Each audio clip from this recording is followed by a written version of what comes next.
ప్రియమైనటువంటి వారులారా, ప్రభు అయిన యేసుక్రీస్తు నామం పేరట మీ అందరికీ నాకు శుభములు తెలియజేస్తున్నాను.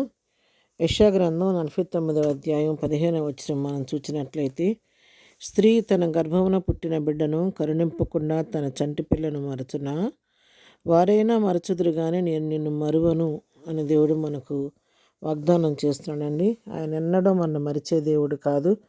ఈరోజు మీరున్న ఏ పరిస్థితిలో ఉన్నప్పటికీ, నిరుకుల్లో ఎంత ఇబ్బందుల్లో ఎంత శోధన ఉన్నప్పుడు కూడా మరువని దేవుడు మనకు తోడుగుండాలన్న సంగతి మర్చిపోవద్దు.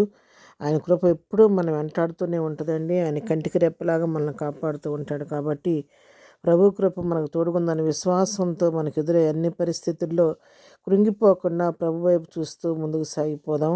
ఆ విధంగా సాగిపోయినప్పుడు ప్రభువే తగిన సమయం అందు మన ప్రతి పరిస్థితిని మార్చి మన నోటి నవ్వు కలుగు చేస్తాడు. కాబట్టి విశ్వాసంతో ప్రభు వైపు చూస్తూ ముందుకు సాగిపోదాం. అటు కృపాధన్యత ప్రభు మనకు అనుగ్రహించును గాక.